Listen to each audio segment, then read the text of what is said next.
Buenas noches, bienvenidos a esta nueva edición de Coloqueo. Los coloqueos son conferencias en línea que se coordinan desde el Instituto de Cultura Puertorriqueña y tienen como propósito el discutir sobre temas culturales de Puerto Rico y el Caribe. Yo soy Pablo Luis Crespo Vargas y seré su moderador por la noche de hoy. Para beneficio de nuestros seguidores, la conferencia está siendo grabada para luego ser colocada en el canal de YouTube del ICP. A la vez se estará transmitiendo en el Facebook Live de nuestra institución. Esta noche tendremos al doctor Hugo Viera Vargas con la conferencia Un pájaro guarachero, los intercambios sociomusicales entre Puerto Rico y Cuba. Sin más, damos un saludo fraternal a Hugo. Hugo, podemos comenzar. Saludos, Pablo. Muchas gracias por abrir este espacio. Un saludo por ahí al doctor Martín Cruz Santo, que se entró por ahí. Gran compañero también, colega e historiador.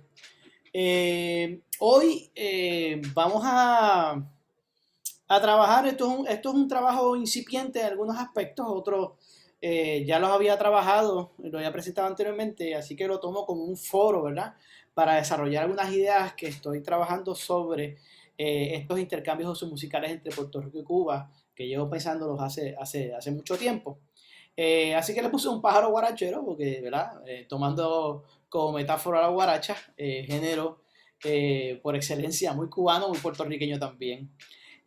Así que me enfocaré sí en temas musicales y en temas también, en momentos y contextos históricos que nos ayudan a entender estos intercambios, que como digo más adelante en la conferencia, siguen siendo intercambios humanos sobre todo.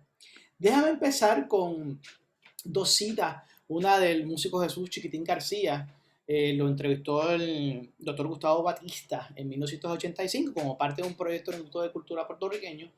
Y don Gustavo, que ya falleció, fue muy gentil y me prestó, ¿verdad? Me dio todas aquellas entrevistas. Dice Jesús Chiquitín García, hablando de los años más o menos 30, dice, la influencia cubana trajo aquí todo. Bueno, no todo al decirte todo. Todo es las guarachas y todo el soneo y el tipo de conjunto y las congas y el danzón.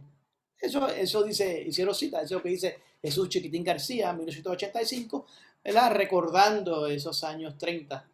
En el 2006, el grupo de hip hop cubano, Anónimo Consejo, hace un trabajo con Tego Calderón y Tego dice lo siguiente: Anónimo Consejo junto a la Vallarde, Tego Calderón para meterle mucho más cabrón, para todos esos guasas que a veces piensan que es mejor su raza. Tenemos yo creo que esas dos citas marcan el tiempo que voy a trabajar, quizás desde a principios del siglo XX sobre todo, hasta nuestro presente, diría yo. Quizás no el 2021, ¿verdad? Pero quizás hasta los años 2000, principios de los años 2000. Y me va a permitir en algunos elementos, voy a leer unas cosas, ¿verdad? Un trabajo que tengo escrito y junto el PowerPoint vamos a escuchar unas músicas, ¿verdad? Ya que hablamos siempre de música, me gusta que se escuche de lo que estamos hablando, ¿verdad? Uh, Así que el susurro de un dulce bolero, la sabrosura de una guaracha o la inigualable energía sensorial de la timba y el reggaetón nos remiten a las experiencias humanas en un intenso despliegue sonoro en las islas de Puerto Rico y Cuba. Las músicas le han permitido a estos pueblos expresar sus amores, sus desengaños, sus alegrías, sus deseos y sus anhelos sin tapujos y sin reparos. Les otorga, como a tantos otros pueblos, ¿verdad?, la gracia de expresar la vida. Las músicas que disponemos para expresar y sentir estas experiencias, sin embargo, son productos de contextos sociales e históricos específicos, en el cual se entretejen las memorias, formas de ser, de expresar y de sentir y de querer ser de todos los pueblos. Pido mis excusas, ¿verdad?, a aquellos especialistas que encontrarán en este recorrido algo de repetición. Mi intención es hilvanar a través de una mirada panorámica e histórica las apropiaciones, las adaptaciones o los préstamos de una amalgama de géneros musicales que se desarrollaron en el seno de ambas sociedades caribeñas desde el último tercio del siglo XIX hasta nuestros días. Claro, mi intención no es forzar paralelismos fáciles y dulces al oído, sino ubicar los procesos históricos que han facilitado este intercambio y sobre todo mostrar, aunque sea someramente, sus resultados musicales. El recorrido parte indiscutiblemente de la isla de Puerto Rico. Ustedes se fijan que el título dice un pájaro guarachero, los intercambios musicales entre Puerto Rico y Cuba. Y usualmente, cuando ponemos esas dos islas juntas, se habla de Cuba y Puerto Rico. Claro, por el poema. Y yo parto, ¿verdad? De mi isla, ¿verdad? De mi hogar y mi espacio de desarrollo académico, familiar y musical. Porque en el día de hoy, aparte de escribir y compartir con ustedes lo que escribí como historiador, voy a comenzar también a compartir con ustedes una autoetnografía, diría yo, una aproximación autoetnográfica hacia un género en el cual he participado por muchos años, que es el género de la plena, que va a ser principalmente la segunda parte de la charla. Así que parto claramente, como digo aquí, de la isla de Puerto Rico, que ha sido mi hogar y mi desarrollo académico y musical. Tiene una estructura básicamente cronológica, la charla de hoy, y partimos de 1898, más o menos, un poquito antes, un poquito después, este último tercio del siglo XIX, pues claramente marca un momento histórico de trascendencia, de ruptura, en el cual pues Cuba pasa a ser en 1902, un poquito más tarde, una república, y Puerto Rico pasa de lleno a la órbita política y económica norteamericana. Así que la primera lo he estructurado, ¿verdad? Dividiendo esos largos años desde el siglo XIX hasta el nuestro presente, pero dentro de esos años hay unas divisiones que básicamente son alrededor de 3 divisiones. La primera yo la llevo alrededor hasta 1930, y esa sin, parte, ¿verdad? De finales del siglo XIX, la invención de la radio, ¿verdad? Y el fonógrafo, que vienen, ¿verdad? Desde un poquito antes, pero que en los años 30 es donde hay una mayor proliferación de grabaciones. Así que como que paro en ese momento, en los 30 y pico. Entonces tomo el segundo periodo que va de los 30 al 59, y ustedes se imaginarán por qué paro en el 59. Bueno, el triunfo de la revolución cubana. Y este es un periodo, claro está, muy importante para esos intercambios musicales entre Puerto Rico y Cuba. Todos diría yo que son importantes, ¿verdad? Tanto ese momento, quizás yo le llamo inicial, porque es donde he podido tener constancia, pero no necesariamente quiere decir que se iniciaron esas interacciones sociomusicales a finales del siglo XIX. Se iniciaron mucho antes, ¿verdad? Los seres humanos, especialmente en el Caribe, hemos estado entrando y saliendo de nuestras islas constantemente.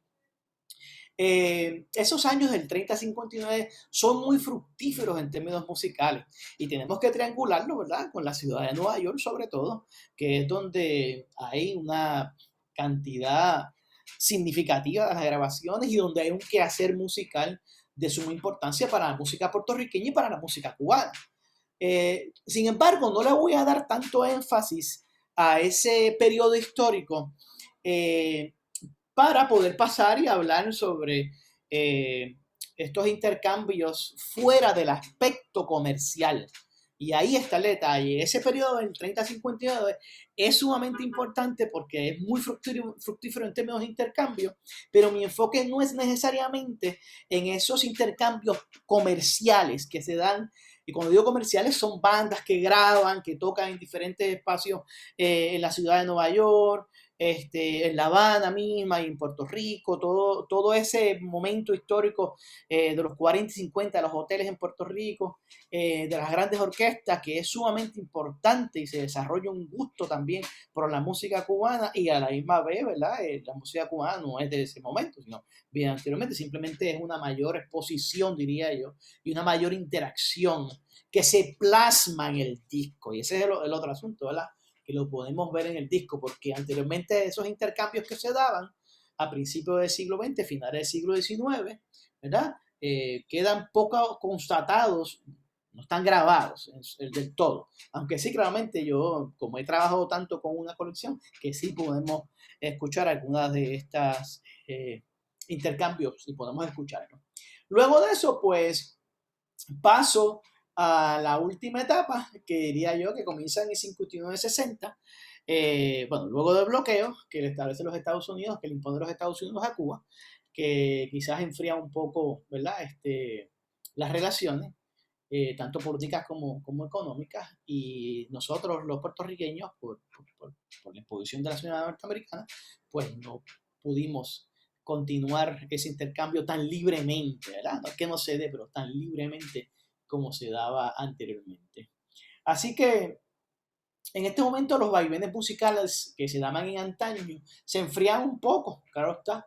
Sin embargo, digo yo que las semillas de estos préstamos musicales ya estaba sembrada y continuó dando frutos musicales. Y déjame comunicar, ¿verdad? Decir que esto no se trata de Cuba a Puerto Rico, sino mi intención es ver tanto los intercambios ¿verdad? Las influencias que puede tener los músicos y las músicas consideradas puertorriqueñas también en Cuba.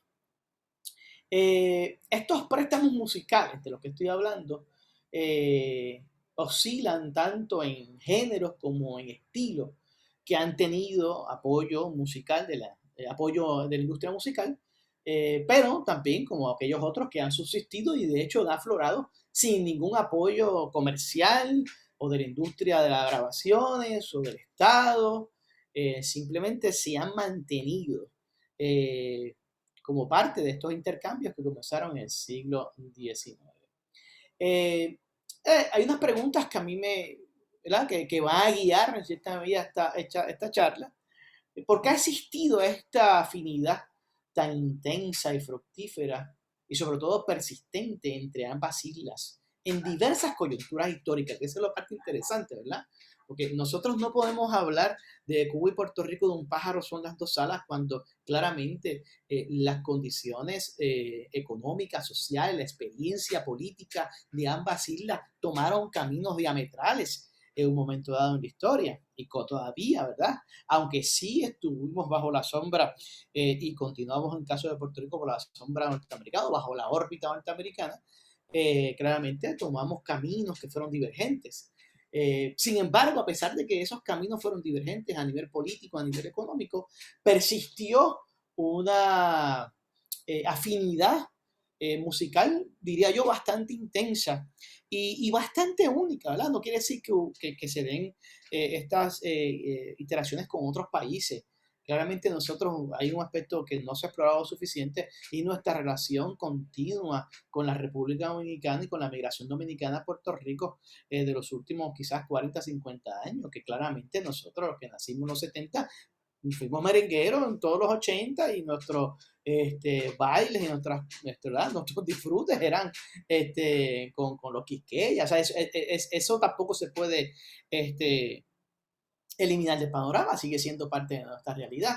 Pero sí, nuestra relación con musical, diría yo, esa afinidad musical, que ha tenido hasta radio, sabemos que existen programas de radio por el profesor Elmer González, por muchos años en Radio Universidad, el coleccionista don Cristóbal Díaz Ayala, que mantuvo un programa de radio también. ¿Sabe? Esto ha sido bastante intenso, pero entonces intensidad me gustaría explorarlo, por lo menos, ¿verdad? Pensar y compartir con ustedes algunas ideas que tengo sobre el por qué, ¿verdad? Que yo creo que va más allá de que me gusta, como más allá de gustos musicales, diría yo. ¿Qué condiciones sociales o históricas han propiciado estas confluencias musicales? ¿Cuáles han sido las creaciones musicales que han resultado de estos intercambios? ¿Qué significados podrían tener? Y esto, ¿verdad? Es complejo. ¿Qué significados sociales o culturales han tenido para ambas sociedades? Podemos activar algunas, claro está. Y de hecho, tengo dos, ¿verdad? Propuestas, vamos a ver. Claramente yo no tengo el tiempo en el día de hoy para contestar todas estas preguntas. Esto, como digo anteriormente, es un trabajo que la primera parte ya la había investigado en otro momento de mi vida, pero la segunda parte va tomando forma en la medida que voy compartiendo con ustedes y pensando estas interacciones. A mí, a modo preliminar, me gustaría proponer que la constancia de los empalmes del quehacer musical entre Cuba y Puerto Rico ofrece un rastro del proceso de construcción de identidades caribeñas que desafían las narrativas de identidad o identidades de cuño nacional. Eso, ¿verdad? Es una propuesta, es como a modo de tesis preliminar. Me parece que estos intercambios apuntan claramente, no solamente a que las identidades son construidas, eso lo sabemos ya, ¿verdad? Pero que bueno, nos siguen caminos rectos y que hay préstamos que nos ayudan a tener esa construcción y en ocasiones desafían esas ideas de naciones que tenemos o que se han inculcado. Vamos a verlo cuando hablemos no solamente de Puerto Rico, cuando hablemos de Cuba a finales del siglo XX, principios del siglo XXI, con la incursión del reggaetón en Cuba, ¿verdad? Y toda la controversia que ha causado el reggaetón en Cuba, cuando claramente es un género musical sumamente híbrido y transnacional, pero pelea, ¿verdad? Ahí entra un conflicto con ciertas ideologías nacionales y lo veremos entonces más tarde. Sobre todo me gustaría prestarle oído a una narrativa que se niega a encasillarse en postulados únicamente nacionales y propone, o sea, quisiera proponer hoy una mirada más amplia de una conformación caribeña y afrodiaspórica. Así que comenzamos pensando, ¿verdad?, con el binomio conceptual entre música e identidad, ¿verdad? Ese binomio que muchas veces lo damos por dado, que la música refleja a tal pueblo, ¿verdad? Y eso hay grandes discusiones sobre si ¿sabes?, cómo suenan las sonoridades de los pueblos, o de las naciones, no de los pueblos, de las naciones. Entonces estamos hablando de una construcción que busca sonar de cierta manera. Realmente eso, ¿verdad? Es una construcción. Así que la preocupación por la identidad y su vínculo con el Estado Nacional, con el Estado-Nación, requirió la lealtad e identificación de los sujetos con un Estado en formación que aspiraba, sobre todo, como todo Estado, a consolidarse en poder. Estas comunidades imaginadas, como las llamó Anderson, debían compartir un territorio, un lenguaje, una historia en común. Fueran estos elementos una quimera o una compleja construcción social de la élite política en el caso de Puerto Rico y Cuba. Así que la música, ¿verdad?, la búsqueda de una sonoridad nacional formó parte de ese conglomerado de características esenciales y comunes de los emergentes estados nacionales. Sin embargo, parte de mi propuesta, y no solamente es mía, claramente, la música no reconoce inherentemente nacionalidad. Y ¿verdad?, esto se presta a debate, ¿verdad?, porque hay todo un discurso de nacionalidad construido sobre un sonido, sobre unas músicas. Así que hay un sociólogo apellido Firth, siempre se me ha hecho difícil ese apellido, Simon Firth, argumenta que la música cristaliza la experiencia del fenómeno sociocultural de la identidad. Su postura se sostiene a base de dos premisas que están interrelacionadas. La primera, que la identidad es móvil, un proceso y no una cosa, un devenir y no un ser. Segundo, y estoy citando, que la mejor manera de entender toda esta experiencia de la música es verla como una experiencia de este yo en construcción. Así que es en la identidad móvil y en ese yo en construcción que nos apunta el sociólogo Firth, permea una sensación de inestabilidad y variabilidad que incomoda cualquier intento estabilizador, como lo pudiera hacer el proceso de construcción nacional. Entonces, la cuestión no es como una determinada obra o género musical, en el caso de que estamos hablando, refleja a la gente o a un pueblo, sino cómo la produce, cómo crea y construye una experiencia que solo podemos comprender si asumimos una identidad tanto subjetiva como colectiva. Añadiría que hablamos de experiencias en plural, claro está. donde las identidades se intersectan y crean enramados de difícil desciframiento, la llamada interseccionalidad, ¿verdad? La puertorriqueñidad está atravesada por postulados raciales, por postulados de género, así que no hay tal cosa, ¿verdad? Y eso no hace falta repetirlo, no hay tal cosa como una visión monolítica de la puertorriqueñidad. Eh, es decir, la música ejerce un rol creador de experiencias de identidades que se intersectan, creando identidades en tensión y a veces en conflicto. En fin, me parece que el sociólogo británico Firth nos invita a reflexionar sobre la relación entre música e identidad, donde lo único permanente es, paradójicamente, el cambio. Así que los seres humanos ordenan, distinguen e interrelacionan los sonidos según a los contextos sociales a los que pertenecen e imaginan que pertenecen. Así, la música y las identidades son términos sumamente escurridizos que imposibilitan una sonoridad única e insoslayable de un grupo determinado, ¿verdad? Y esto muchas veces va hasta en contra de lo que yo acabo de plantear, de la idea de, ¿verdad? Del discurso sobre el sonido de la puertorriqueñidad basado en unos géneros muy específicos. Y hay como, ¿verdad?, una idea general compartida y quizás consensuada entre muchos que habitamos este archipiélago, como aquellos, bueno, ahora yo estoy allá, como aquellos que estamos allá en los Estados Unidos, de que sonamos de cierta manera. Pero lo que no estamos de acuerdo es esa manera en que sonamos, ¿verdad? Que puede ser un reggaetón, como puede ser una plena, como puede ser una danza.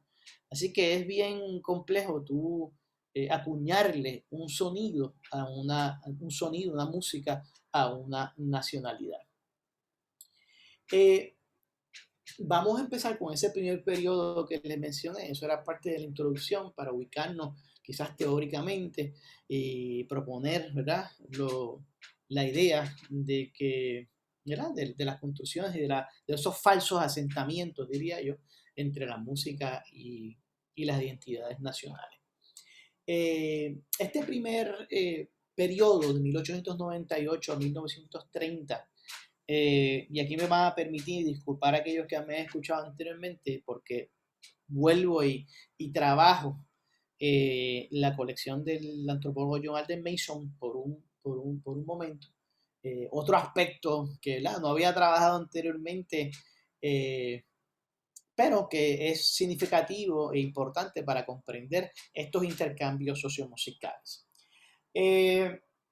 Y permítame citarme ampliamente.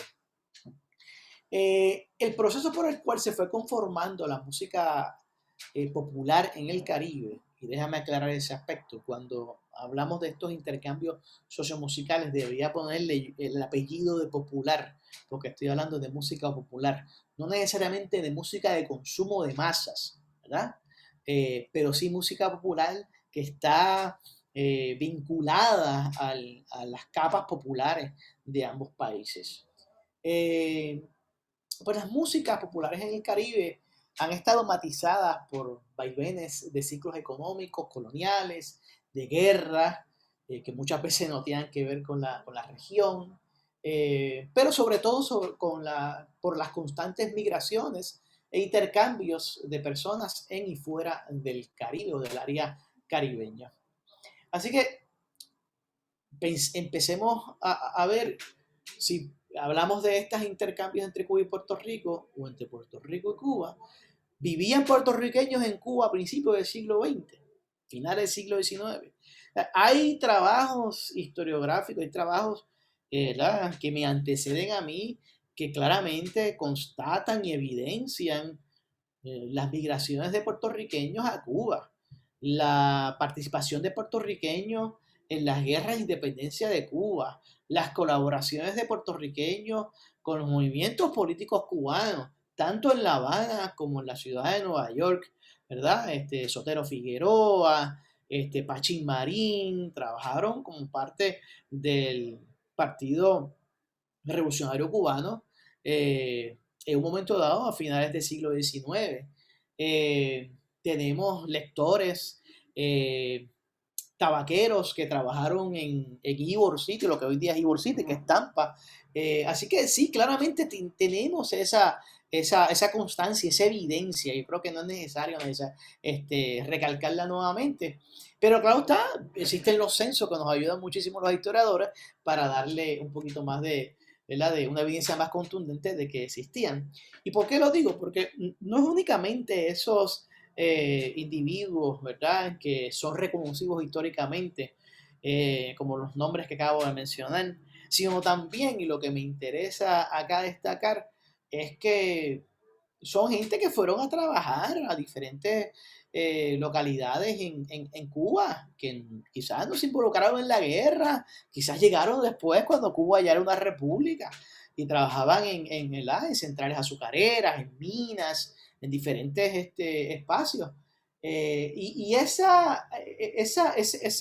constante migrar de esos puertorriqueños a Cuba, pues claramente conlleva un intercambio naturalmente humano, donde la gente escucha a su alrededor, escucha la música. A lo mejor uno era cuatrista, a lo mejor otro era, yo aprendió a tocar las claves. O sea, porque lo que quiero es alejarme de esa historia de bronce, diría, esa historia donde estos seres que son importantísimos, ¿verdad?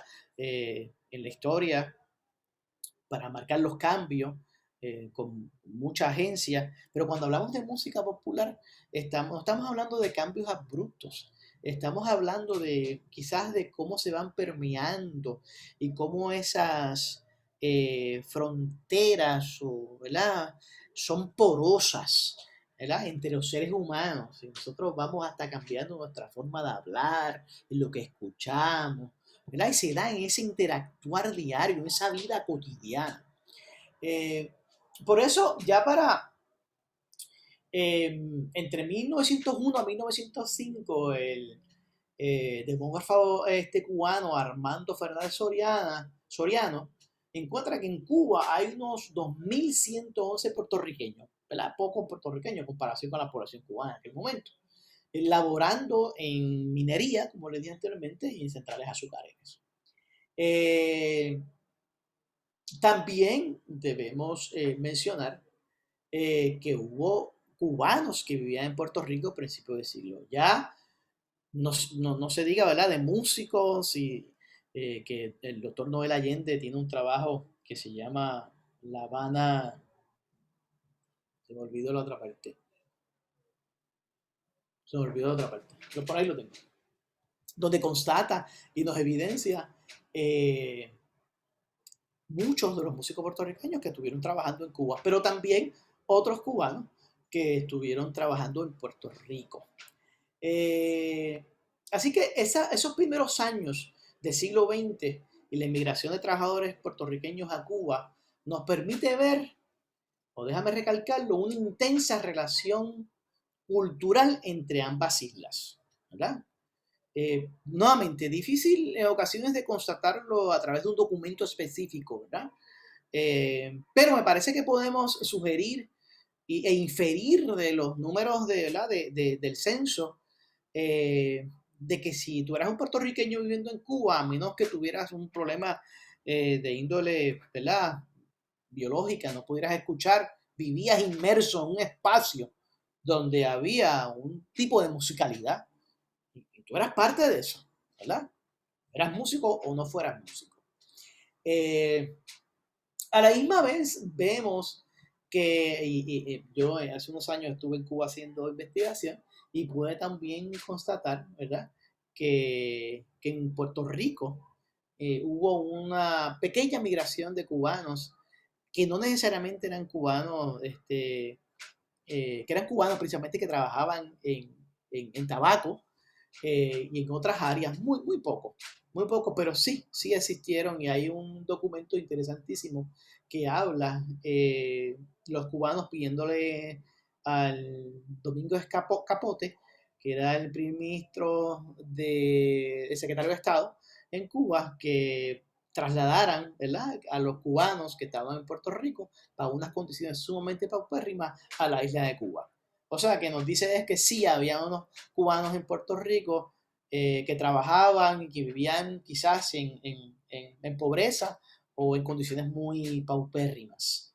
Así que a lo que voy con esto que estoy planteando, es que la idea de que Cuba y Puerto Rico son un pájaro las dos alas, en términos metafóricos, sino que también existieron entre cubanos y puertorriqueños que trabajaron, que se percudieron las manos, que pulsaron la guitarra, el 4 y el 3 para deleitarse con sus músicas.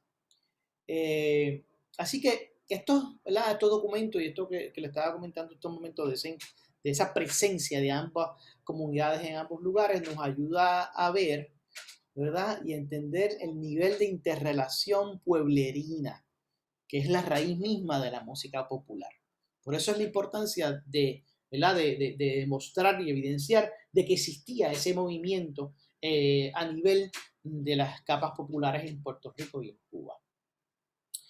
Esto se manifiesta, y ahora es que vamos a ver estas evidencias, esto se manifiesta musicalmente. Y las primeras grabaciones que tenemos de Cuba o de música puertorriqueña o de música cubana, ¿verdad?, a principios del siglo XX, pero de los primeros que tenemos, interesantísimos, posiblemente ustedes conozcan esta referencia, porque fue gracias a don Cristóbal Díaz Ayala. La primera grabación fue La Borinqueña, cantada por Rosalía Herrera. Esto según nos cuenta don Cristóbal Díaz Ayala en su libro San Juan, New York, la discografía de la música puertorriqueña. Y fue grabada en la ciudad de Nueva York en el 1900. Unos años más tarde, en 1905, la banda municipal de La Habana graba la danza puertorriqueña Mis Amores de Simón Madera. Esto es muy temprano en el siglo, ¿eh? Estamos hablando del principio del siglo XX. Estas piezas, que son ambas danzas, me parece a mí que son significativas en cuanto preludian los intensos préstamos musicales que se suscitarán eventualmente a través de todo el siglo XX y siglo XXI. Estos préstamos musicales, sin embargo, no debe tampoco tomarnos por sorpresa, ¿verdad? Estos primeros ejemplos que acabo mencionando de Herrera y de la banda municipal de La Habana que graba la danza Mis Amores de Simón Madera. Noel Allende, que es el que estaba comentándole, recientemente publicó el trabajo La Habana Artística, esa era la que me faltaba, que habla sobre cómo Cuba se convirtió en una plaza de trabajo y de lanzamiento artístico para músicos puertorriqueños. Así que demuestra nuevamente este entrecruzamiento humano de diversos músicos, la gente viajando de aquí a allá, no solamente lo que mencioné anteriormente de la raíz pueblerina, sino también de músicos profesionales que encontraron en La Habana una plaza de trabajo. Antes de los intercambios de Mirta Silva, Bobby Capó y Daniel Santos, que son, ¿verdad?, los ejemplos más significativos que siempre hablamos cuando mencionamos estos intercambios, que fueron sumamente importantes en su momento, en 1940, 1950, a finales inclusive del 30, Rafael Hernández, que trabajó en Cuba en los años 20, pero estamos hablando, ¿verdad?, de un periodo anterior a esto, y por eso para mí es lo significativo, ¿verdad?, porque de cierta manera preludia y le da una base a estos intercambios. De igual manera, ¿verdad?, hubo cubanos que estuvieron en Puerto Rico y tuvieron largas estancias acá en la isla. Noel Allende nos menciona, por ejemplo, a un violinista llamado Claudio Brindis de Salas, compositor y pianista José Marín Barona. Nos menciona al santiaguero Enrique Simón Daquille-Corch, que estableció residencia en Ponce con su esposa Mercedes Fernández en el pueblo de Mayagüez. Eh, y bueno, claramente los otros músicos puertorriqueños que vivieron allá en Cuba, que nuevamente lo tomo el trabajo del colega y amigo Noel Allende, puertorriqueños como Ángel Celestino Morales, Julio Carlos Arteaga, Genoveva Arteaga Torruella. Así que son estos intercambios que se dan tanto a nivel de músicos profesionales como a nivel popular, como había mencionado anteriormente. Ahora bien, Pablo, estoy bien de tiempo.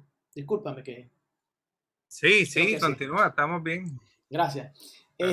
Vamos a comenzar a escuchar, ¿verdad? No obstante, a mí me interesa mostrarles nuevamente las grabaciones de este antropólogo, que sean algunas, que nos hablan de esos intercambios, pero cómo se reflejan musicalmente. Y eso es, adiós, mira, tenía este PowerPoint si no lo puse. Eh, Aquí vemos la sonoridad de esos intercambios musicales, la música que surge.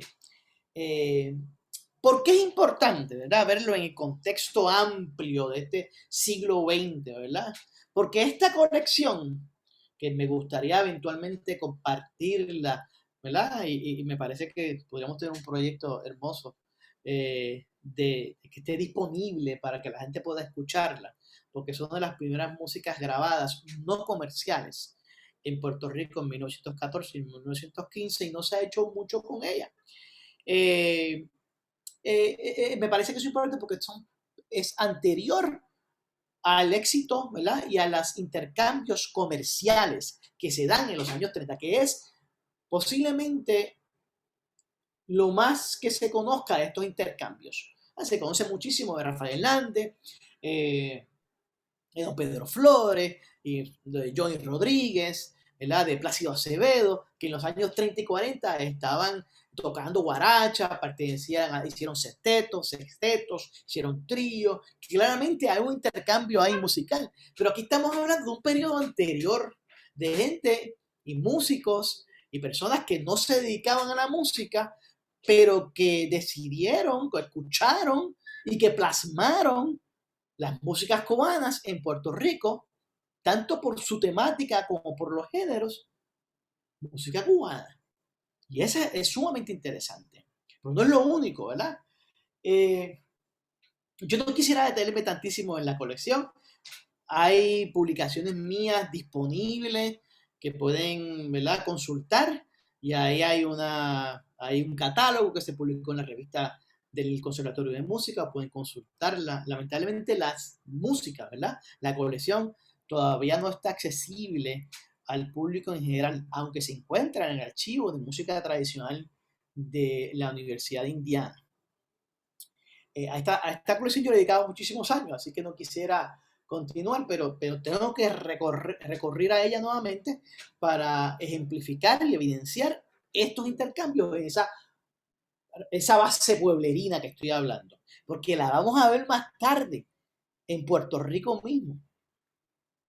En esta colección, que hay muchísimos géneros musicales, aquí tengo varios ejemplos. Vamos a empezar con uno de los primeros danzones grabados. Este danzón no es el primero, pero es un danzón grabado en Puerto Rico en 1914. Y escuchemos. El primero es una danza y luego es un danzón.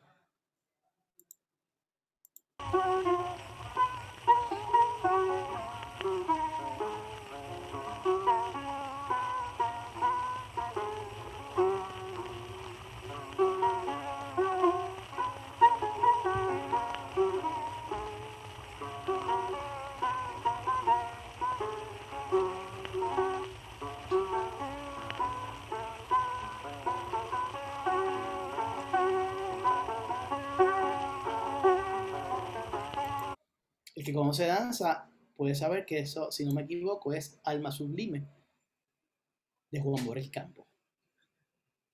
Este es el danzón.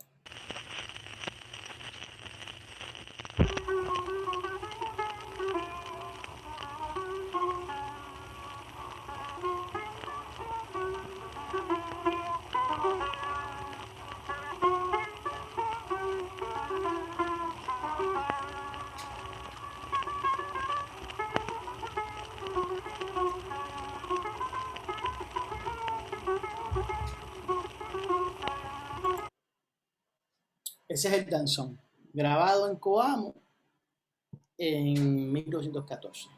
Así que vamos viendo cómo se evidencian estas interacciones. Escuchemos, porque no tenemos tiempo de escucharlas todas, la clave a Martí.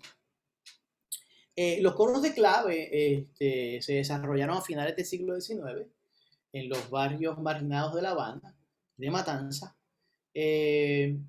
Eran coros principalmente. Eran dirigidos por un decimista. No contenían tambores, ¿verdad? Como conocemos de la música cubana. Este en particular se llama clave a Martí, ¿verdad? Y es una versión, ¿verdad? Que llama la atención porque nuevamente es una exaltación a la figura de Martí, pero originalmente no era hacia Martí, sino que era a una Clarín, a una cantante de La Habana, Cuba. Así escuchemos un poquito nada más porque, de verdad que no sé cuánto tiempo llevamos. A Martí, clave cubana, cantada por Gregorio Ponce de León y coro. Y aquí falta, señores, una voz, aquí falta, señores, una voz. De ese sinsonte cubano, de ese mártir hermano. Ahí tenemos la clave de Martí.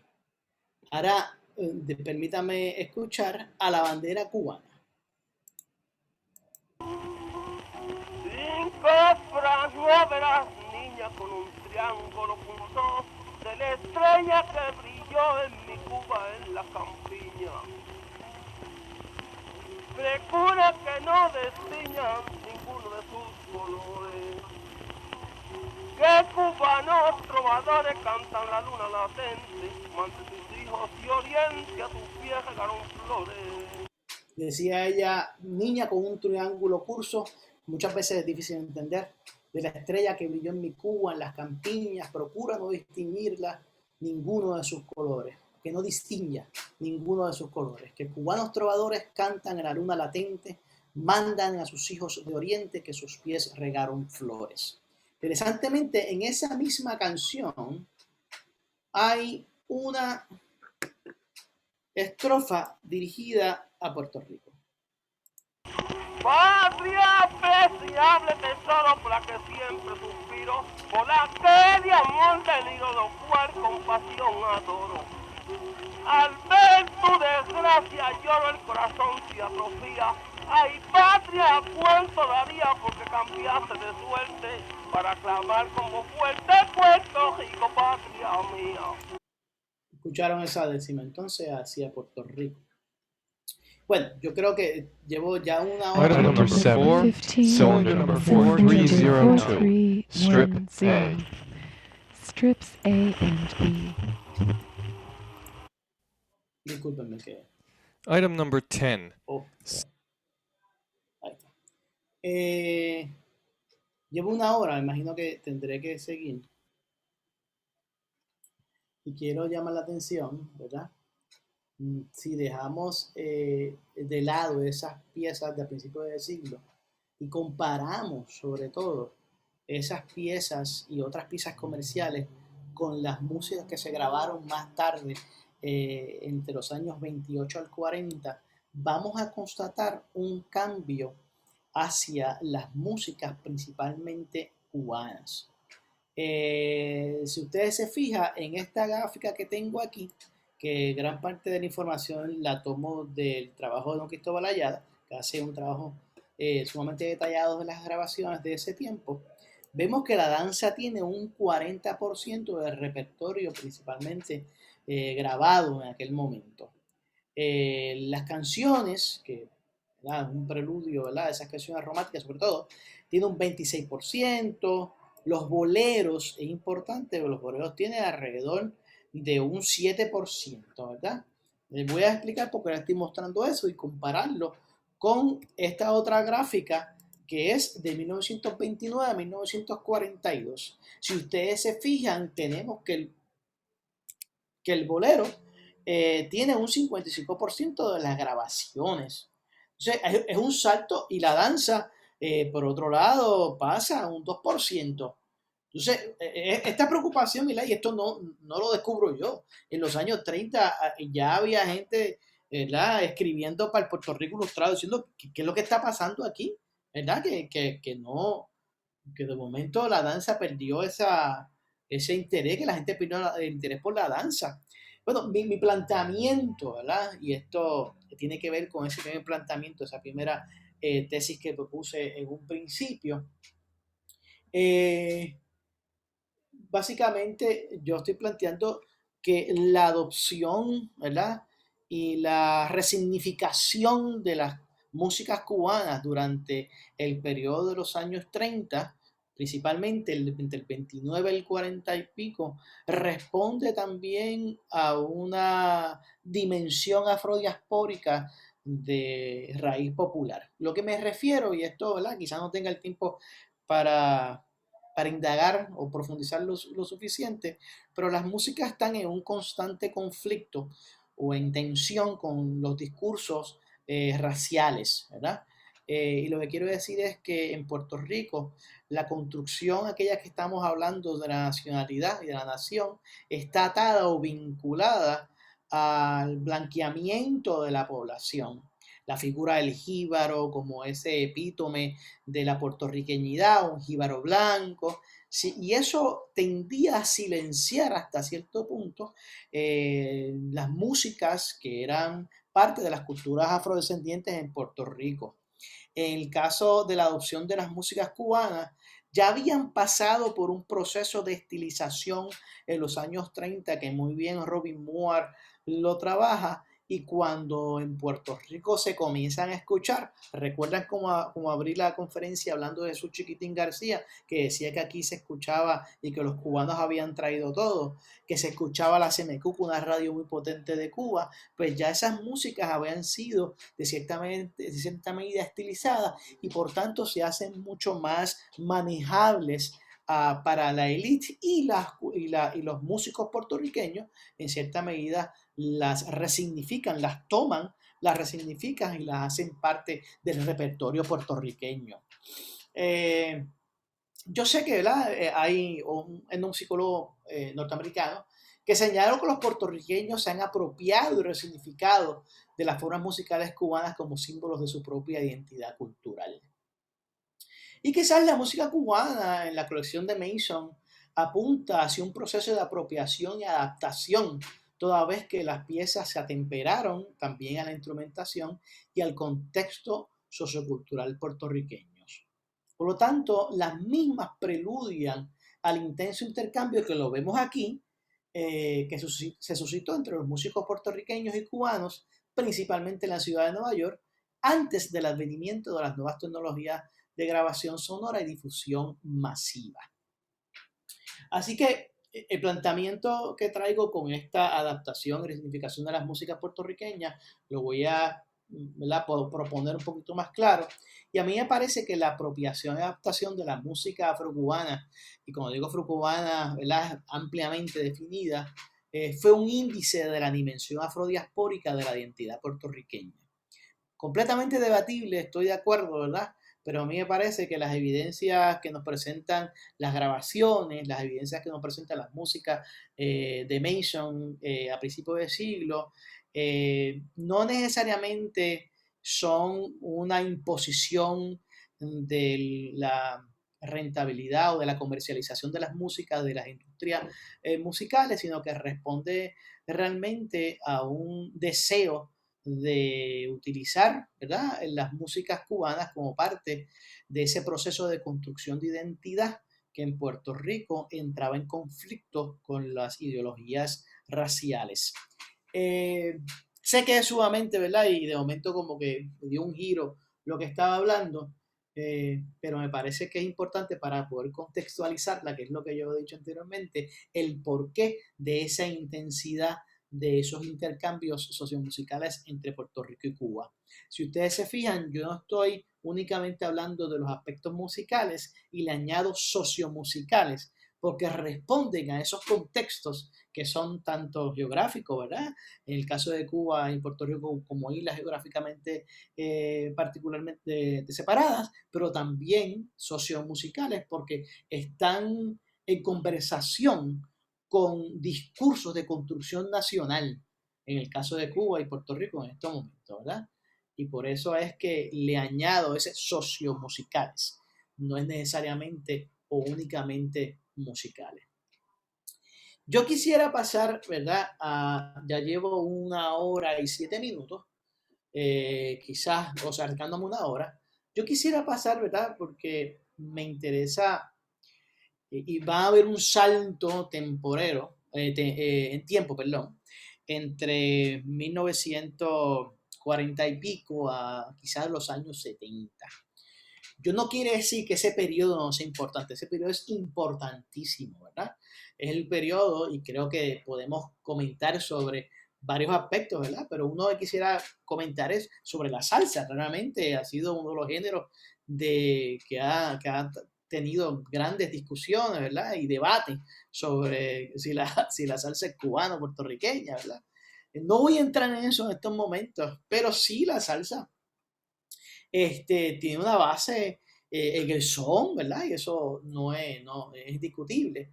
Pero claramente, ¿verdad? Yo no voy a hablar ni por Chico Quintero, ni por muchísimos otros que han estado trabajando la salsa por tantos años.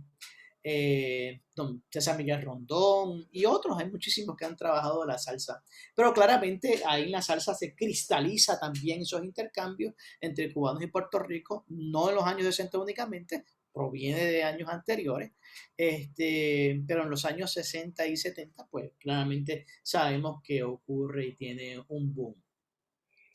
También el otro aspecto no comercial es la canción protesta, ¿verdad? También luego del triunfo de la revolución hubo un gran movimiento de la canción protesta que no necesariamente emerge de Cuba, pero que Cuba tiene exponentes sumamente importantes como lo fueron en los años 70 y 80 Silvio Rodríguez y otros, ¿verdad? Pablo Milanés y otros. Y en Puerto Rico también, pues claramente hubo una conversación, diría yo, entre estos músicos puertorriqueños como los del grupo Tauné, Roy Brown, El Topo, Andrés Jiménez todavía, y otros, ¿verdad? No solamente eso. Pero permítanme, si Pablo me permite por el tiempo todavía, hablar sobre un aspecto y una reflexión sobre estos intercambios en la plena puertorriqueña. Si bien la comercialización de la música cubana logró penetrar y acaparar mercados en casi toda América Latina, quisiera comentar algunos aspectos de la ejecución de la plena que apuntan a la permeabilidad sonora del Caribe y a la persistencia musical de la dimensión afrodiaspórica de la identidad puertorriqueña. Si ustedes se fijan, el hilo conductor de lo que yo he estado hablando tanto desde el siglo XIX como los años 30, como ahora que voy a hablar y subrayar el aspecto de la plena, está basado en esa persistencia que le llamo yo de la dimensión afrodiaspórica de la entidad puertorriqueña musicalmente. Yo no entraré en detalles del desarrollo de la plena, ni cuáles son sus practicantes más importantes, nada de eso. Existen muchísimas voces que tienen mucho más capacidad que yo para, ¿verdad?, pormenorizar esos detalles. Sin embargo, quisiera así subrayar, y aquí viene el elemento importante para hoy, el cambio sonoro y tímbrico en la plena que alude, entre otras cosas, a la construcción de los panderos, al modo de ejecutarlos y a la adaptación de varios patrones rítmicos afrocubanos. Esta adaptación de estos elementos cubanos en la plena no es nuevo, ¿verdad? La plena ya había experimentado cambios instrumentales que se acercaban a una sonoridad orquestada, semejante a las orquestas de la década de los 40 y 50. Permítanme leerles una cita del fenecido antropólogo y artesano Ramón López, que apunta a lo siguiente. En la isla y en Nueva York, la música caribeña de los 30 y los 40 se caracterizó por el establecimiento de un diálogo permanente con la música de Cuba y una conformación de los gustos prevalecientes de su arrolladora influencia. Y añade sobre la plena específicamente, interesante, todo este rebuscamiento de innovaciones bailables y orquestaciones inusitadas entraron en diálogo con la plena y su más conocida respuesta fue la estilización plenera de César Concepción. Muchos consideran que la plena acuanada, accesible y bailable de Concepción fue un abandono de la identidad plenera y una entrega a las flácidas exigencias musicales de las clases dominantes que se divertían en los hoteles donde Concepción ofrecía su plena de fácil consumo. Y cierro la cita de López. La influencia, a mi entender, rebasó los aspectos instrumentales y los escenarios de fácil consumo de la plena de Concepción. En la década de los 70 también surgieron agrupaciones pleneras que evidencian cambios similares a los que transformaron a las grandes orquestas en orquestas de salsa que mencioné unos párrafos más arriba. Por ejemplo, el combo de Cortijo, que ya desde los años 50 tenía una tendencia guarachera de la plena, en donde se sustituyeron los panderos por las tumbadoras o por las congas cubanas. Y además se percibe una leve aceleración en el tiempo de las composiciones pleneras. Además, los pleneros de la 23 abajo, los pleneros del Quinto Olivo, sin grandes pretensiones comerciales, afincaron el pandero en sus propuestas musicales. Interesante, porque a diferencia de Cortijo, que elimina el pandero, en los 70 los pleneros de la 23 abajo y los pleneros del Quinto Olivo afincaron el pandero, lo posicionaron nuevamente al frente. Sin embargo, la orquestación seguía muy influenciada por las orquestas de salsa de los años 60 y 70, ¿verdad? Este pandero que trajeron los hermanos Olivos, y los pleneros de la 23 abajo, pero sobre todo los Olivos, tenía una sonoridad más agresiva, diría yo, con un sonido más fuerte. Este tipo de cambio tímbrico en un instrumento es el producto, sin embargo, de una experimentación sonora. O sea, mencionamos estos dos grupos, pero claramente esto se va escuchando poco a poco en diferentes espacios. Inclusive llega a entrar en conflicto con las comunidades de práctica. Por ejemplo, el pandero que escuchamos de antaño, el que, por ejemplo, los Reyes de la Plena, o vemos en la película de la Plena de los 50 del Instituto, es un pandero retozón, es un pandero meloso, de afinación templada y percutido, ¿verdad? O tocado principalmente por varias combinaciones de los dedos, ¿verdad? De la mano. El pandero más agresivo de los 70 se asemejaba en el golpe a los golpes de las tumbadoras, donde se utiliza la mano completa, se toma el pandero de otra forma, se sostiene en la mano, se busca un sonido o un golpe de mayor resonancia y volumen, tiene que competir con orquesta, ¿verdad? Los sonidos acampanados o agudos, que anteriormente que se percutían en forma de latigazos fugaces, se transformaron muchas veces en secos, lo que se conoce como seco, que es una forma de darle slaps en inglés, que son muy comunes en las congas guaracheras, en las congas del son de los tiempos de Arsenio Rodríguez, ¿verdad? Y lo que se toca hoy en día. ¿Qué motivó el cambio del sonido de este pandero? O sea, ¿qué responde? Responde a unos cambios a nivel social, ¿verdad? Esos cambios a nivel social se ven o se cristalizan en la conformación de las orquestas. Y entonces lo que estamos viendo es un enramado de interconexiones de músicos en Nueva York, del surgimiento de la salsa, pero manteniendo en el caso de las orquestas que surgen en los 70 y 80 de plena, manteniendo, ¿verdad?, una raíz plenera donde surge no el pandero, pero hay una transformación en la ejecución de ese pandero. Y es la parte que me parece a mí bastante interesante.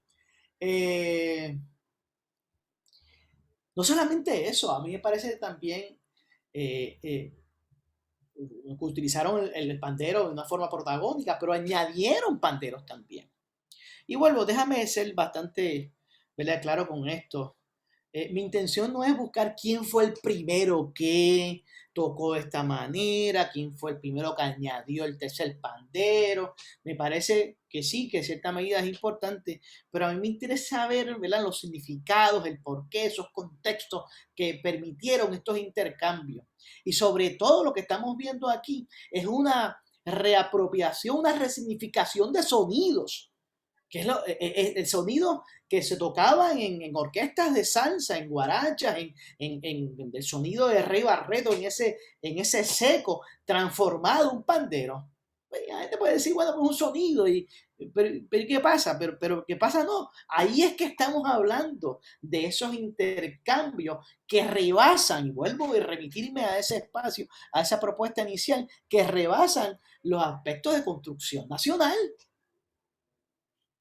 Entonces, además de eso, los panderos fueron agrandándose. Cada vez son más grandes. Hoy en día vemos panderos de 12, 13, 14 pulgadas. Son inmensos, ¿verdad? Algunos de ellos. Por último, en cuanto a los panderos, en los años 90, ya incorporados estos cambios tímbricos, este sonido de ese pandero, y los cambios, ¿verdad?, en términos de instrumentación, se comienzan a emplear o a incorporar patrones o variaciones rítmicas de los tambores bata. Bien interesante. Y yo fui parte de todo ese proceso, no como un ejecutante que lo inició, pero realmente estábamos presentes y lo vimos. Se utilizaban patrones rítmicos de bata en panderos de plena. Claro, el primer cambio de cómo se tocaba el pandero es constatable. Viene de la utilización de la técnica de las tumbadoras. Y en el segundo, la incorporación de estos patrones o variaciones rítmicas del bata. Aquí yo estoy diciendo que existía una conexión entre la plena y la santería cubana, que es donde se utilizan principalmente estos tambores. De hecho, hubo varias innovaciones, tanto en Cuba como en Puerto Rico, donde se utilizaron patrones y tambores bata en diferentes formatos instrumentales, ¿verdad? Ejemplos de eso pueden ser iraqueres, en Puerto Rico batacumbele. Esos son los ejemplos más conspicuos. Pero sí, estamos claros que en Puerto Rico la santería cubana ganó grandes, ¿verdad?, adeptos, diría yo. Y la música en los rituales de santería es sumamente importante como parte del ritual. Diferentes aspectos, ¿verdad? Pero sí es sumamente es importante. Así que es posible, ¿verdad?, suponer una permeabilidad sonora que cristalizó en la adopción y resignificación de algunos de estos patrones que son sumamente complejos en la plena puertorriqueña. Yo tuve, ¿verdad?, una comunicación personal con uno de los integrantes de un grupo sumamente importante en este cambio, que fue los pleneros del pueblo, el señor Héctor René Tito Mato. Tuvimos una conversación alrededor de un año sobre esto y le pregunté de dónde surgió esto, cómo surgió esto. Y en esta comunicación,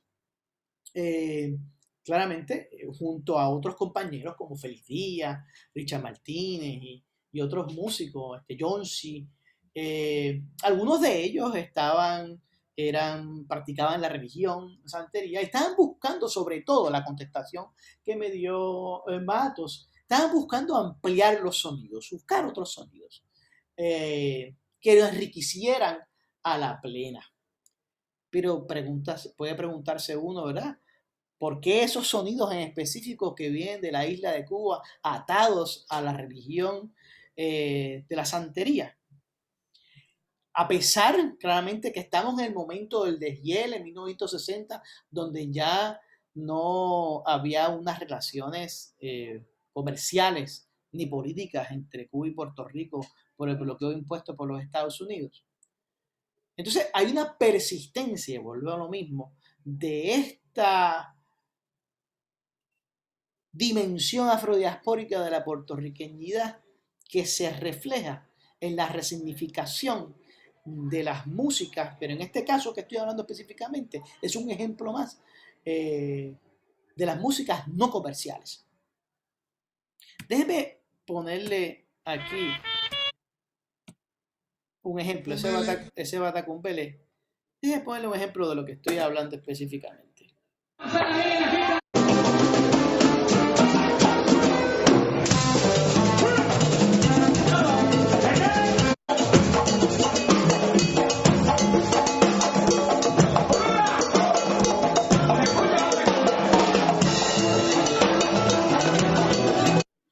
Ese pequeño ejemplo es lo que estamos hablando de esos patrones rítmicos que son muy comunes en los batas. Y esto es la orquesta, este es el terraplén, y son diferentes variaciones. Yo no estoy diciendo que son exactamente lo mismo, son variaciones de esos patrones rítmicos.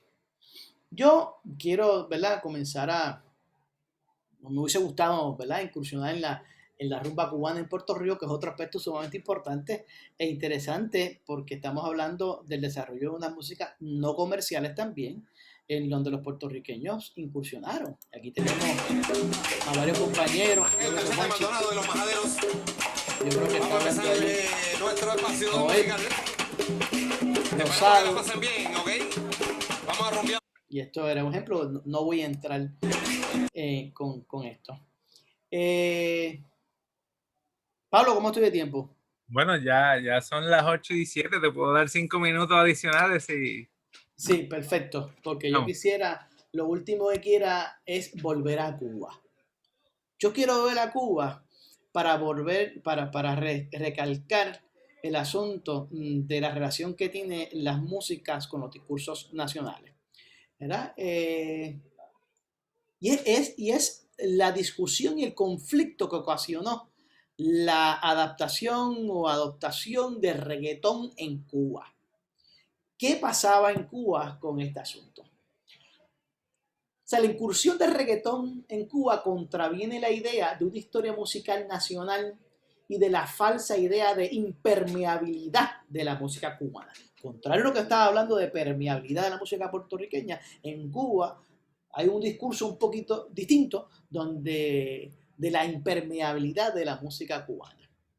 Baker, un musicólogo británico, apunta que en Cuba el compromiso entre las músicas internacionales y tradicionales intelectuales nacionalistas han sido típicamente negociados. O sea, estos intercambios entre músicas internacionales y nacionales han sido negociados a través de un discurso de la cubanización. O sea, que lo que llega a Cuba, que pueda llegar del extranjero, se cubaniza, ¿verdad? Por la fortaleza de la cultura cubana. Que es un modelo, ¿verdad? La idea que enfatiza el poder transformador de la cultura cubana. Sin embargo, el reggaetón cubano navegó por una compleja negociación entre lo cubano y lo puertorriqueño. De hecho, en una entrevista que le hace Baker a un productor de reggaetón cubano, cuyo nombre no recuerdo, le indica, estoy de memoria, le indica que en sus esfuerzos por cubanizar a la música, al reggaetón cubano, le añadió un sica, de la bomba sica, disculpen, de la bomba sica, el estilo de la bomba sica. Entonces, Baker le causa eso un gran asombro, porque estamos hablando nuevamente de lo que estoy hablando aquí en Puerto Rico, de esa dimensión afrodiaspórica que la tomamos nosotros por las músicas cubanas. En Cuba, en el 2006, un productor cubano le pone un sica a una producción que hizo y con eso indica que la cubanizó.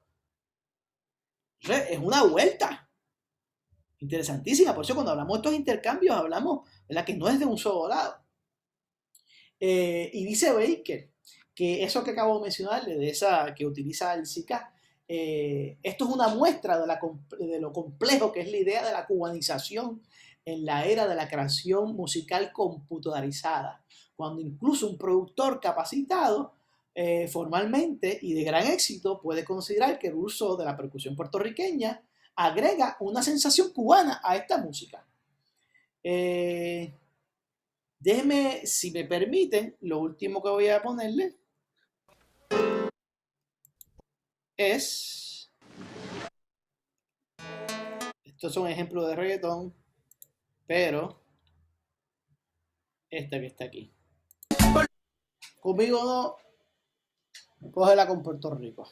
Así que yo quisiera pues terminar en el hoy, ¿verdad? Con el reggaetón, y hay mucho más que hablar, ¿verdad? Pero principalmente me gustaría terminar diciendo que en las configuraciones de las entidades nacionales la música ha sido un recurso en ese proceso, pero sin embargo la música sigue siendo un referente escurridizo, en donde es imposible adscribirle una sonoridad a un territorio nacional.